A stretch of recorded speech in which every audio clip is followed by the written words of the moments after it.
श्री स्वामी समर्थ मैत्रिणींनो, तर बघा आजच्या जेवणाच्या मेनूमध्ये काय आहे. भाकरी बनवल्यात 2, माझ्यासाठी चपात्या, भात बनवलाय, ही भेंडीची भाजी सकाळी डब्याला बनवलेली, मस्त असं हे वरण बनवलेलं आहे, एकदम छान, इतकं भारी दिसते आणि वरण भात खायला तर एकच नंबर लागतो.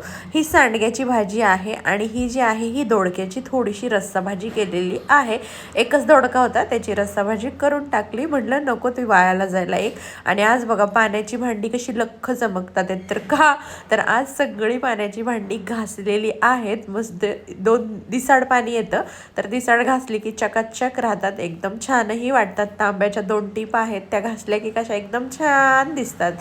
आणि चला आता आज बनवणार आहे स्पेशल चिवडा मैत्रिणींनो, मुरमुऱ्यांचा चिवडा बनवणार आहे. जे की आपले गावाकडचे मुरमुरे असतात ना, त्या मुरमुऱ्यांचा, रेग्युलर पांढरे शुभ्र मुरमुरे असतात भेळमध्ये, त्या मुरमुऱ्यांचा नाही, हे दुसरेवाले मुरमुरे आहेत. ओके, तर त्याच्यासाठी काय, आणि त्याच्यामध्ये थोडासा मक्का टाकणार आहे बघा तळून, कारण की नुसते मुरमुऱ्यांचा पण छान लागतो भडंग म्हणून, पण थोडंसं मक्का वगैरे टाकला की आणखीन छान टेस्टी येते, म्हणून थोडासा आता तेल तापायला ठेवले आणि त्यामध्ये मक्का टाकलेला आहे. मका थोडासा घेतलेला आहे, पावशर असेल, पावशर मका घेतला म्हणजे अर्धा किलोचं पॅकेट होतं, हां अर्धा किलोचं पॅकेट होतं, त्यातला पावशर मका घेतलाय, तो टाकणार आहे. आणि भडंगचं मुरमुरे जे आहेत ना, तर त्याचं 1 किलोचं पॅकेट आहे. असा हा चिवडा बनवायचा आहे. येता जाता मुलांना खायला, चहासोबत खायला, आपल्यालाही बसल्या बसल्या जराशी कधी भूक लागली तर खाण्यासाठी मस्त आहे. आणि असं काही नाही की दिवाळीलाच करावं आणि दिवाळीलाच खावं. अगोदरच्या जमान्यामध्ये खरं तर तसं होतं बघा मैत्रिणींनो, की स्पेशली चिवडा, शंकरपाळी, चकली, लाडू, ह्या अशा ज्या डिशेस आहेत ना, त्या फक्त दिवाळीलाच करायच्या आवर्जून आणि दिवाळीलाच खाल्ल्या जायच्या.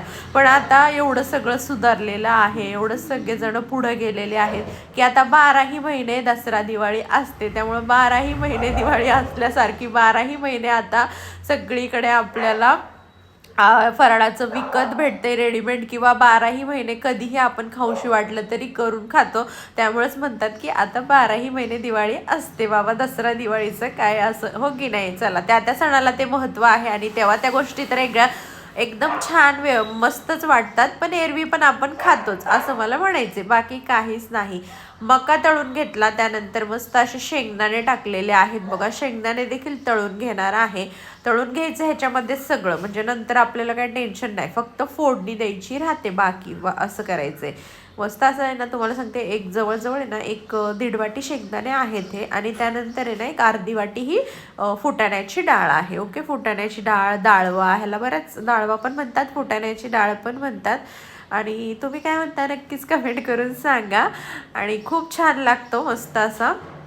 आता बघा, डाळसुद्धा ही फुटाण्याची डाळसुद्धा एकदम छान अशी तळून घेणार आहे. आणि त्यानंतर आहे ना 1 वाटी भरून मी लसूण सोललाय मैत्रिणींनो, आणि वाटी भरून लसूण सोललेला जो आहे ना, तो देखील आपल्याला तळून घ्यायचा आहे. एकदम छान असा ब्राऊन क्रिस्पी होऊसपर्यंत ह्याला आपल्याला तळायचं आहे. आणि एकदम भारी लागतो हा तळलेला लसूण. तुम्ही टेचूनही टाकू शकता, जेव्हा आपण जिरं मोहरी टाकून फोडणी देतो ना, त्याच्यामध्ये टेचून टाकलात तरीही चालतो, किंवा असा तळून टाकलात तरीही चालतो, पण असा तळून टाकलेला खायला खूप मस्त लागतो. एकदम असा म्हणजे कुरकुरीत होतं ना, तर लसूणचा वास वगैरे येत नाही बघा. बऱ्याच जणांना लसूण दाताखाली आलेला आवडत नाही, किंवा मग लसणाचा वास येतो म्हणून खायला आवडत नाही, तर असा तळला ना तर बिलकुल त्याचा वास येत नाही आणि दाताखाली पण येत नाही तो, कारण एकदम कुरकुरीत होतो ना, तर शेंगदाण्यासारखा पटकन विरघळून जातो खाताना. त्यामुळे असा ट्राय करून बघा तुम्ही कधी पण चिवडा करताना. लसूण एक मोठं असं पातेलं घेतलेलं आहे, त्यामध्ये तेल टाकलेलं आहे 2-3 पळी, थोडंसं फक्त फोडणी पुरतं. आणि मोहरी टाकलेली आहे, एकदम अशी मोहरी तडतडली की त्यामध्ये टाकायचं आहे जिरं, मस्त असं जिरं टाकायचं. आणि 1 वाटीभर कढीपत्ता घेतलेला आहे. ह्या अशा चिवड्याला कढीपत्ता वगैरे एकदम मस्त लागतो, जिरं, मोहरी, कढीपत्ता, शेंगदाणे, ह्याच्यावरती सगळा ह्याचा खेळ आहे चिवड्याचा, टेस्टचा, हो की नाही. चला, जिरं टाकलेलं आहे, जिरं मोहरी चांगली तडतडली आहेत. आता 1 वाटी भरून कढीपत्ता घेतलाय, तर टाकायचा आहे. कढीपत्ता तडतडला की त्याच्यामध्ये टाकणार आहे मसाले. तर मसाल्यामध्ये काय काय टाकणार आहे तुम्हाला सांगते, थांबा. आता हिरवी मिरची टाकलेली आहे बघा, थोड्याशा 4-5 हिरव्या मिरच्या आहेत ना चिरून घेतल्या होत्या आणि त्या देखील टाकलेल्या आहेत, चिरलेल्या हिरव्या मिरच्या.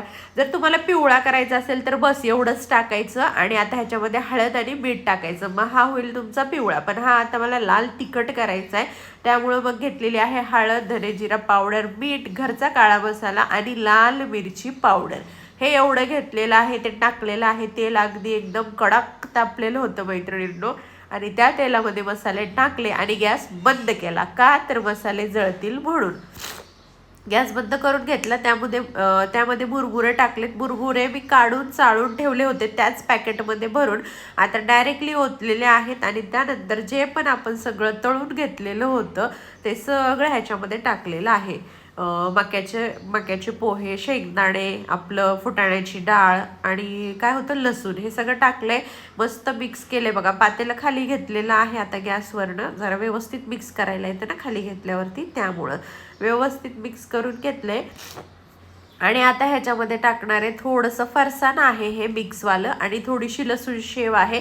ही लसूण शेव आहे ना मी घरी खायला आणलेली, पण कोणी खातच नव्हतं, मग मी म्हटलं चला आता ही टाकून देते ह्याच्यामध्ये, तर आपोआप ह्याच्यातून कशी जाते आपल्या पोटात. त्याच्यातून तर कोणी निवडून काढूच शकत नाही ना एक एक एक एक बाजूला, त्याच्यामुळे दिली त्याच्यात टाकून. ती संपूनही गेली आणि वायालाही गेली नाही. असं काय काय काय काय डोकं लावत बसायचं, म्हणजे बऱ्याच गोष्टी आपल्या वाचतात, पोटात जातात, वायाला जात नाहीत.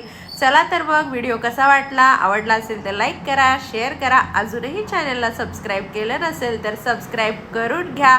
डेली व्हिडिओ येत राहतील, पाहत राहा, मस्त मस्त अशा कमेंट करत राहा. काळजी घ्या मैत्रिणींनो, छान छान गोष्टी करत राहावा आणि खात राहावा. आयुष्य खूप सुंदर आहे, खूप सुंदर जगायचं आहे. ना कोणाला टेन्शन द्यायचंय, ना कोणाचं